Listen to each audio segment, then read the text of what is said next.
Welcome to the Alain Elkann interviews, an unprecedented window into the minds of some of the most well-known and respected figures of the last 25 years. Dior is the CEO of Meatless Farm, and we're interviewing her today. She was before the general manager of Upfield consumer products company in the world. And before that, she worked for 12 years at Imperial Brands. And at the end, she was general manager for Benelux and France. Instead, for Upfield, she worked in Germany and Spain, which means that you know well the Benelux, the France, Germany and Spain countries. I was responsible for France and Benelux, and the same thing for Imperial Brands before joining Upfield. But I have lived 10 years in Germany, so yes, I also know the German market, and I have lived in Spain, so I also know the Spanish market. What is different and what kind of company and job is Meatless Farm? Meatless Farm was founded by Morton Toft Beach, and now he needed somebody else to help him to run the business because the business is growing very much so, right? Yes. So Morton founded Meatless Farm basically because he wanted to reunite meat eaters and non-meat eaters around one meal. He also, he has 3 little girls and also says that we have a duty towards the new generation to leave a planet that can still be called this way. Hence, the foundation or the creation of Meatless Farm, very purposeful organization and company with sustainability very, very high ranked. So basically plant-based products, there's numerous studies about them confirming the fact that we can really improve the planet and the health of the humans by consuming plant-based meat. You want to become a B corporation, or that's the point? Absolutely. We want to become a regenerative company and have the B Corp status in 2023 or 2024 latest. So we really believe in a sustainable planet. It is clear that one way to get there is to basically challenge the current nutritional system, which we know is not sustainable in terms of quantity, but also not in terms of impact on the planet and on the health of the people. I need to mention that we're not pro-vegan. Meatless Farm is, as I mentioned, there to reunite vegans, vegetarians, meat eaters. We also encourage people to consume more plant-based alternatives to meat, to dairy, and so on. But we're not meat haters. We're pro-meatlessing. If the meat or the animals who eat are sustainable, I don't know if we can call them sustainable, but if they correspond to the sustainability rules, there is nothing wrong about eating meat. Yes, it's the amount of production, basically, that humans have actually, put into place with, of course, the overall population growing and so on and so forth. So a cow alone in the field is not an issue. Where the issue starts to come in is the mass production of meat and also delivering rather poor quality meat, if we're honest. So that is the issue. In growing your company, right, in growing Meatless Farm, you already have big markets in Germany, Netherlands, the United States. And if you grow very much, how can you meet the expectations? If you become too big, how can you keep on being sustainable? How can you feed yourself to build up a larger amount? What is your mission in this company? In essence, we're simply more sustainable than the meat companies, right? There's no animal cruelty. There's a lot less destruction to the planet by the essence of our products alone. In addition, we have a second leg of our business, if you wish, which is called Lovingly Made Ingredients. It's an extrusion factory. It's located in Canada that provides the TVP. The TVP is basically the sort of powder, which is the key and the base ingredient that is used for our plant-based products. And this is made from pea. PEAP. And the alternative is, for instance, made from soya. So you'll have a lot of plant-based burgers and, which are made from soy. Like Beyond Burger, for instance, which is the most well-known and listed company is made from soy. And this is we're already at the second generation using pea. Why pea? Because pea is more sustainable. It uses less water and it has more amino acids. So it's better for the health of the consumers than soy. So that's, for instance, something else that we're doing by having our own factory. The next step is going to be to choose our co-manufacturers because, we don't produce the finished product. We don't have a site where we produce the finished product. We're vertically integrated at the beginning of the supply chain, but not towards the end. We have partnerships with co-manufacturers, and those co-manufacturers, we will see how they can also become more and more sustainable in order to really close the loop and really be able to have an impact on the planet. Won a very important award for your chicken breasts, for instance, right? And everybody knows that in chicken, if you eat too much chicken, there are too many hormones nowadays. In your chicken breasts, there are no hormones. What is the difference between a chicken breast that you buy and one of yours? Well, it's just not made from meat. It's made from pea. It's plant-based. There's no meat in our chicken breast. So it's a meatless chicken breast, basically, or a chickenless breast. But when you eat it, the taste is very different, or you have the feeling that you're eating chicken? No, to be honest, of course, if you eat it without anything, but when do you actually eat a chicken breast without anything, you will feel a difference. It's still extremely tasty and extremely high quality, but you'll feel a difference. If you put it into a salad or into, and you make a burger out of it, or if you just cook it or eat it in what we call in application, in a sauce, etc., you just can't tell the difference. If you're not told, you can't tell the difference. And for instance, we have other products. For instance, we have chicken nuggets. And we've done blind tests with people. They could not make the difference between the chicken nugget made from chicken and our chickenless nugget. But that's what's so interesting in this company is that you can constantly improve the recipes, improve the texture, improve the nutritional values of the products, the taste, in order to make it look, taste, feel like meat so that more people can be convinced to move towards plant-based product without having the impression that they're making a sacrifice. When you eat one of your hamburgers, there is a big difference with another regular one? In these generations, you just can't tell the difference anymore. Yeah, it's very subtle. Even the texture, and we pay very much attention, How does the burger look once you've taken the bite? Does it really look like a meat? If you cut it with the knife, how does the texture look? So that it resembles the meat version as much as possible. Again, in order to convince flexitarians to move or to switch a couple of meals. This is not only good for vegan or vegetarian people. It's probably good also for cholesterol diets, no? I mean, are these products very low in cholesterol vis-a-vis beef? Yeah, I mean, absolutely. It is much better where you don't have cholesterol in our products. And for instance, we ran a study with the London South Bank University a few months ago, which actually suggested that eating plant-based meats have a positive impact on gut health, for instance, which is something that meat doesn't have.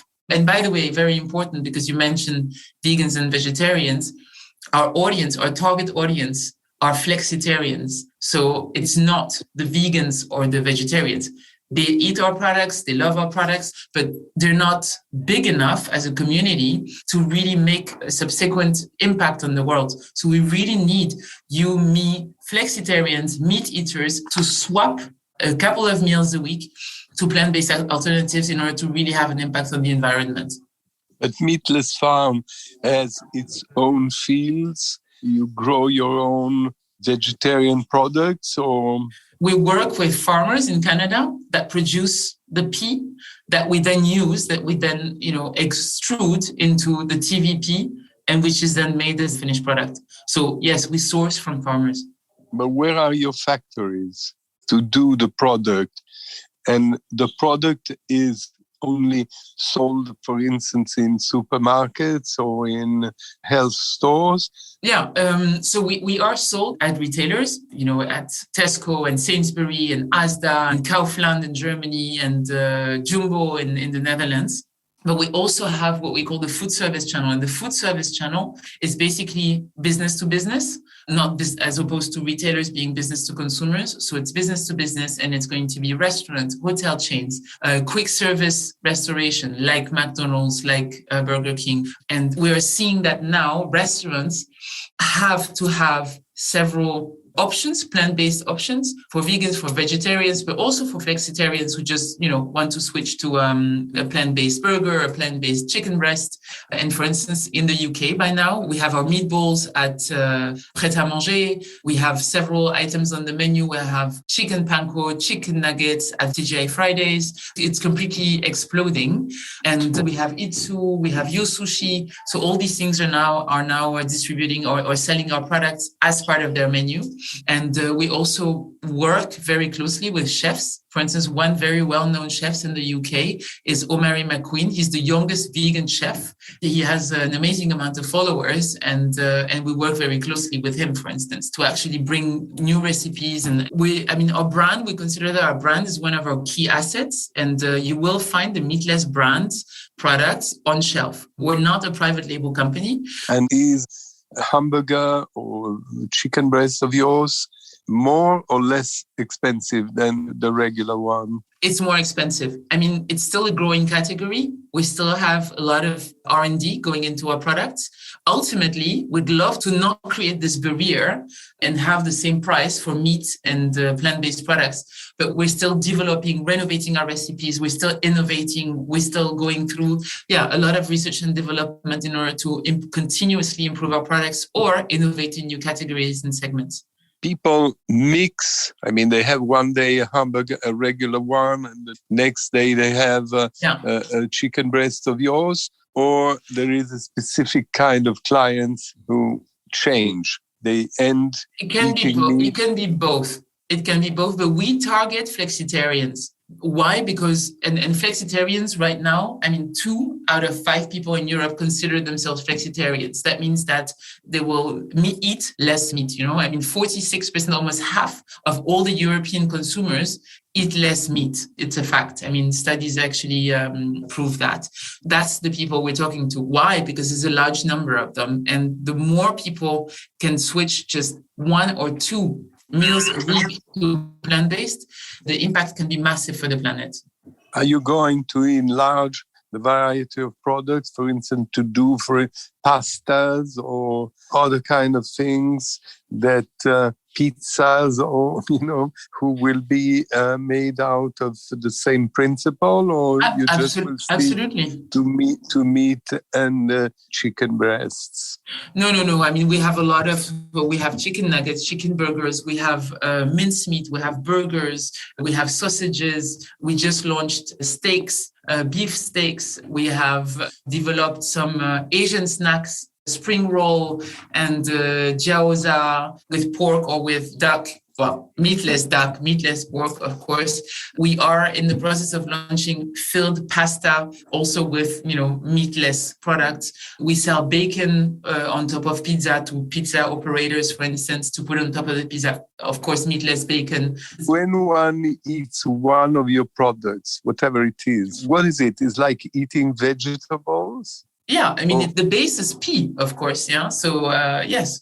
But it has the texture of meat. You know what I mean? But you have the same amount of proteins that you have in eating the meat? Yes, we're always careful to have an equivalent so if amount of protein. If I eat a hamburger of yours, I have the same calories and proteins that if I eat a regular one? You will have the same amount of protein. You will have a little bit less of calories. So it's very good for the diet? Of course. And it's definitely healthy. So how many people nowadays are turning into your products? Is it a very fast growing? Is the market growing very quickly? Yeah. Right now, the market is considered to be 1.4 billion. And the market is supposed to reach, by 2030, it's supposed to reach, I think, 25 billion. What is your ambition? You are not there since a very long time. What is your plan? What are you going to do? What is your goal? So we started, the company was founded in the UK, right, in 2018. And it's based in Leeds, if I am not wrong. Exactly. And we started expanding to the US in 2020. So we have an office in the US.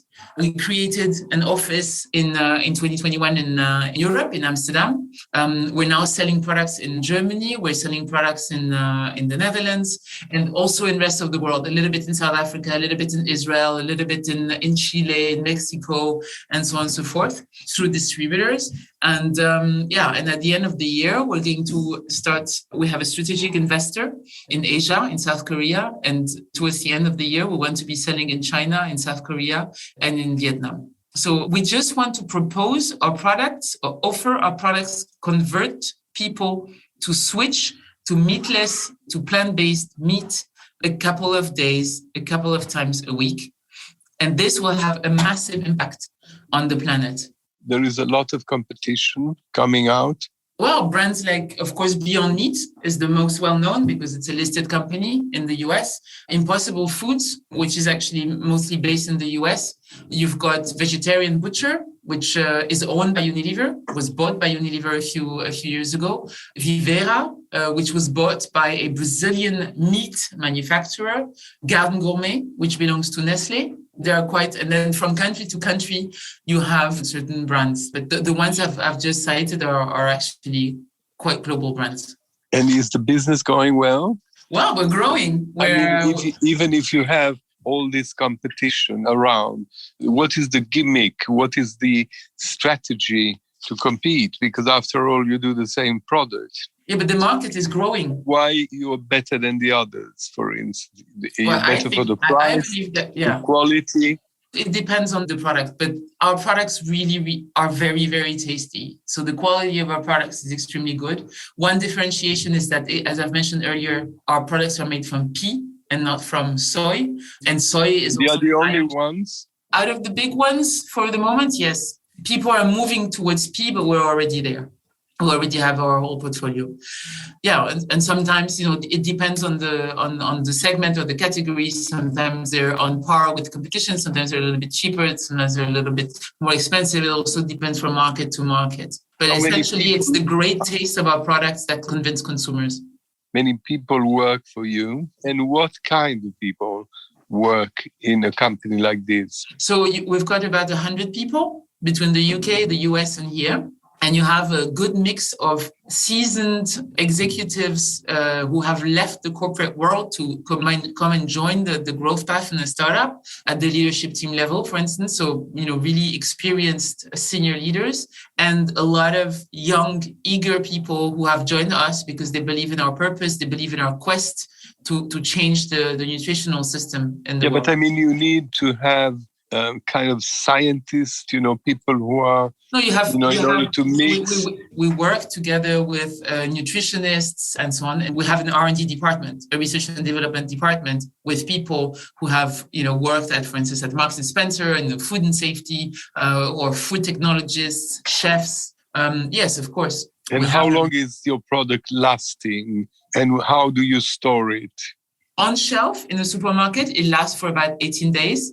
If it's frozen, it lasts for a year. We store it in frozen warehouses, usually. If you sell in America, you have to ship it from England or you do it in America?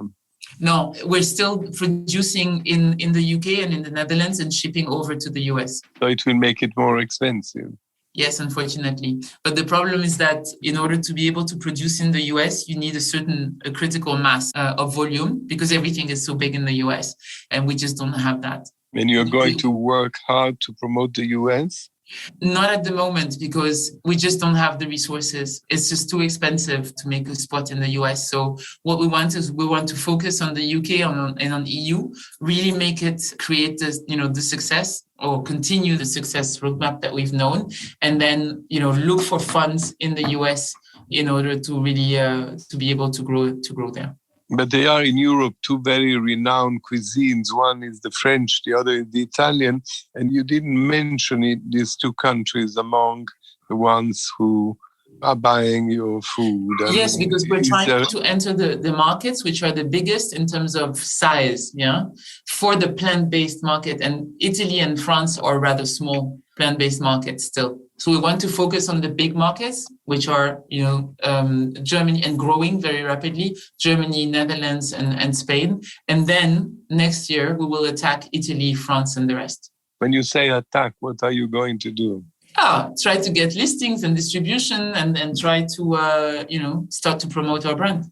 But what kind of promotion you make? I mean, what is your digital or what do you say to the consumer? Why should I buy a Meatless Farm hamburger or Meatless Farm chicken breast? The tone of voice of the brand is very unique. It's very cheeky. So basically, we do a serious business because, the planet and the health of people are serious topics, but we don't take ourselves seriously. We make a lot of jokes. We're cool. It uses humor a lot. And it talks about, sustainability. It talks about the P-based. It talks about the fact that we can just make a difference. Every single one of us can make a difference for the planet and for our own health. You had a great job at Upfield, which is a very large company, was linked to the Unilever group. I mean, what made you decide to move to Meatless Farm? Well, it was basically the venture. I mean, the rapid growth, joining a scale up. Both my parents are entrepreneurs, so it's a world that has always interested me to be able to jump into this amazing growth adventure.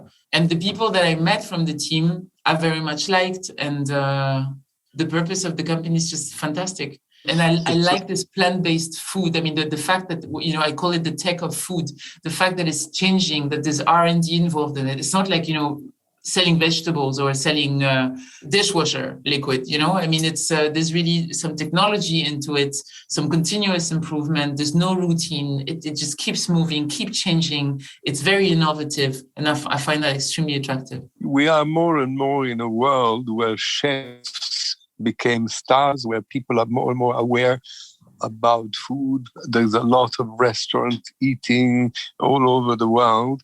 Are you working with this type of people to try to make your food more and more appealing? You have recipe books with your own products or things like this? So we have our own chefs. In the UK, for instance, we have 2 chefs who are employees of Meatless Farm. In Europe, we have 1 chef in the Netherlands, which is also an employee of Meatless Farm. And in markets where we don't yet have an office, for instance, in Spain, we actually use a chef partner that we work together with in order to propose our products visually and as well as, with the right elements, with the right garnitures around it. It must not be very easy to compete with jamón serrano in Spain. I mean, no. We're not competing with jamón serrano. No, because people all over the world, they're very keen on that kind of thing, right? Yeah. Are you going to work also on fish, or it won't be possible? Yes, it's still confidential at this stage, but yes, we are definitely working on fish. And which one of your products is a bestseller? So our best-selling product is mincemeat. And people can do pasta bolognese. Can do bolognese, boulette, hachis parmentier, any kind of thing. Exactly. And it's a little bit more expensive than meat. Yes. Or much more expensive. No, it depends which meat. If you're talking about, private label bad meat in a supermarket, yes, we're more expensive. If you're talking about some nice mincemeat from the butcher around the corner, then we're not that much more expensive anymore. It just depends on the quality of the meat. For instance, is the inflationary world in which we live and that is punishing so many people, plus the war, which is punishing in another sense, because people will seem to be less and less able to get bread. How does it work for you? Are you touched by this environment? Yes, absolutely. Everybody's touched by it. Absolutely. But we also see the price of meat going up. And at the moment, the plant-based food products have not yet gone up. You don't go up with your prices. Yeah, we have gone up a little bit, but not significantly. Yeah, I mean, we're looking at it again because the inflation keeps on ramping up. So yeah, it's becoming. And do you produce enough product vis-a-vis the demand? Sometimes you don't have enough product. No. Generally, we have capacity in factories, in partner factories without any problem. It's not an issue. And how do you share your job with Morten Toft-Beach, who has been the founder? How do you divide your jobs? So I'm the CEO, he's the founder, and he basically is focused on investment because we're still dependent on external investment. So he focuses his work on getting us investment and also on PR and talking about sustainability, talking about Meatless Farm more towards the media, whereas I'm in charge of the operational agenda. But you said you need investments. Are you going to go into the stock market or not? No, we're not looking at. It's too early. We want to just get more funding. We need more funding to grow, to continue to grow. From 2020 to 2021, we grew 50%, and this year we want to grow 100%. So it's also into more markets. So for your investors, it's a good investment. It's a very good investment. So what is your feeling ultimately? That you're doing something good for the earth, for health, and at the same time, it makes money? Absolutely. Well, we don't yet make money, but that's why we need funding. But we will one day make money. And it's absolutely great to... But who is giving you the funds? Different various investors. For instance, the last investor was a large South Korean conglomerate, which has invested because, people want to invest in a sustainable business. And what kind of people are your fans? Well, in general, all generations, but we see that, a lot of younger people, Gen Z or millennials, they have understood that they need to change that, we need to change our nutritional system. They have understood that, we're actually damaging the planet, and they're very, very much engaged, not just for food, but in general, they're very much engaged towards, making a healthier planet. And do you have famous testimonials that are promoting your thing? Yes, absolutely. I mean, we've won a lot of awards. Yes, absolutely. And also, about the quality of our product and the great taste of our product. And what is the aim? To make them less expensive? Yes, over time. I mean, with, more volume, you can reach economies of scale. Then, your product costs you less, and then you can decrease the price, of course. So absolutely. So you're very optimistic, right? Yes, because I'm living it. So it's very easy to be optimistic. Originally, you were from Africa, right? My mother's from Senegal and my father's French. And so is it also a possible market? No, it's too early. The awareness on, the environment and everything is not there yet. You said that spare meat was the best seller. I mean, the la viande hachée, no? Yeah. But what is your bestseller recipe? I mean, is there anything especially tasty and appealing to a majority of people that you promote through your chefs? Because people may not be aware on how to. But that's why we film a lot of videos and we put them online on we share them on Instagram. I encourage you to go on Instagram and on Meatless Farm and see. We always share recipes in order to inspire people to use our products in a certain way. We explain to them how to cook them, which is essentially the same way as the meat alternative. We very much do that all the time. And we use the digital channels to do that. To cook these products, I mean, to make a steak, a regular steak or a steak of farmless meat, takes the same time. And when you cook the meat can be raw, medium, well done, right? Is it the same thing or it's a different process? Not really. I mean, you can cook it a little bit more or less, but it's not meat, so you won't have those different stages. What is la caractéristique of these peas? How did you find that peas were good? Well, because soy is a lot of people are allergic to soy, not to peas, and it uses less water, and it's very good for crop rotation when you cultivate. And are these peas cheaper or more expensive than They're more expensive than soy. And so your competitors are cheaper? No, it costs us more to produce, but we want to do things the right way, and we want to be allergen free, we want to be gluten free, and we really want to make a difference for the planet. We want to move towards organic farms in order to be able to have also organic product. That's something that we're looking at, but we're not there yet. Thank you very much. Thank you very much. Alain Elkann interviews.